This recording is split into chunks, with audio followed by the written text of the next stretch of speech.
As sentenças, elas são formadas por blocos de palavras. Por quê? Porque as palavras, elas andam juntas, tá? Então, o que é que a criança aprende? Logo no começo da consciência fonológica, ela aprende a contar palavras dentro das sentenças, né? Claro, obviamente. E também ela vai aprender a ler as palavras com cores.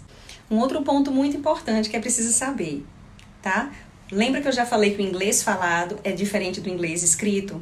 Quando você vai pronunciar uma sentença em inglês, você não vai se preocupar com pontuação, com forma, nada disso daí, né? Então, por exemplo, o que você diria de uma maneira escrevendo vai ser diferente de uma maneira que você vai fazer falando. Olha aqui nesse exemplo, tá? No inglês escrito, como você diria? Hi, Daniel, how are you? My name is Anna. Nice to meet you, Daniel. Nice to meet you, Anna. E no inglês falado? Tá? O que é que acontece? O uso de body language e um simples hi. Então, veja como é diferente, né? O inglês escrito e o inglês falado. Um terceiro ponto muito importante é vocês saberem que o inglês é idiomático, ou seja, existem sentenças que são chamadas de expressões ou colocações que são próprias de uma língua, tá? Que são próprias do idioma. Como, por exemplo, when pigs fly, que significa que nunca vai acontecer, como se fosse no dia de São Nunca no nosso português, tá? E os americanos usam muito, né, dessas sentenças, que são expressões, essas colocações, na linguagem natural, né, no spoken English. E aqui no nível da sentença, no método sons e cores, então, a criança, né, com o auxílio do adulto, ela vai ter acesso a uma série de atividades, com frases com uso de sight words, por exemplo, e outras mais, em que ela vai identificando aqui o objeto, associando com a cor. Vai ter também as figuras, né, do color of a chart em cima das frases, que nós vamos ver em outro momento, ok? As crianças também, com o auxílio do adulto, vai ver, né, todas essas sentenças, tá?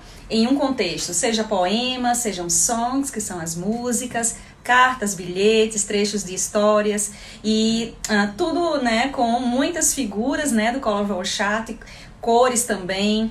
Elas também vão aprender o link e a pausa, tá? Durante essa leitura e essa pronúncia.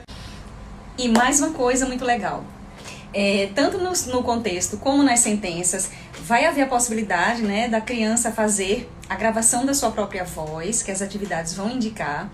Além da gravação da sua própria voz, elas vão poder ter acesso ao QR Code, que vai ter o vídeo, vai ter a pronúncia. 80% da comunicação em inglês se dá por body language, não é incrível isso?